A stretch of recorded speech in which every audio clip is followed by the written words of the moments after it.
Labas.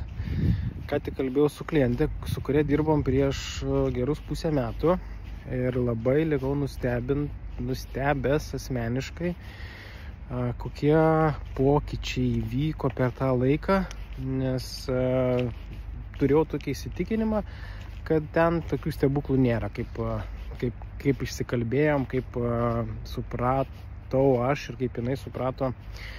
Tai kosmosas man asmeniškai, kokią vertę galima duoti klientui su, man atrodo, su nedideliam pastangom, nors iš tikrųjų ten daug resursų išeina, bet kai darai tai, kas eina iš vidaus, kai patinka ir jau labiau, kai tu matai, kaip keičia žmonių gyvenimai, tai yra kažkas wow.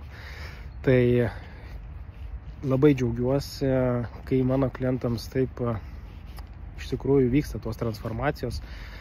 Vieniem stipriau, kitiem mažiau, kitiem greičiau, kitiem ilgiau. Tai visi unikalūs žmonės, pas visus unikalūs procesai ir tie procesai pas visus ateina savo tempu ir laiku.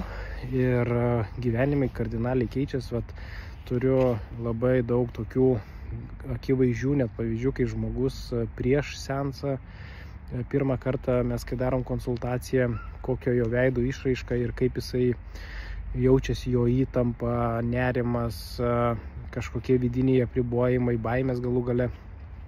Ir kai tu jauti po pirmo, antro seanso, kaip viskas transformuojas ir kai žmogus pradeda žydėti, tai nieko nėra fainiau toj veikloj, kuriuo aš dabar užsiimu.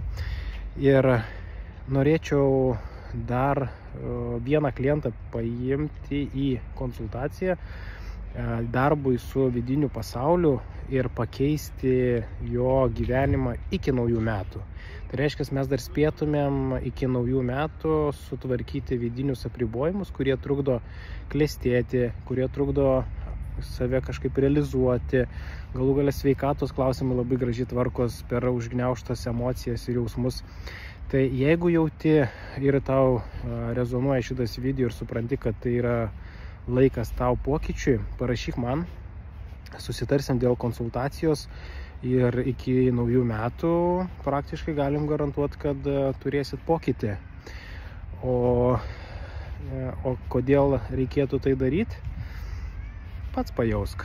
Jeigu ta žinutė tau rezonuoja, parašyk, o jeigu jauti, kad ne, tai tiesiog praskipink. Tai labai faina iš tikrųjų, kai gauni kiekvieną kartą iš po klientų tokius fainus atsiliepimus. Vat, vis dar esu euforijai ir dalinuosi iš tikrųjų su jumis apie tai.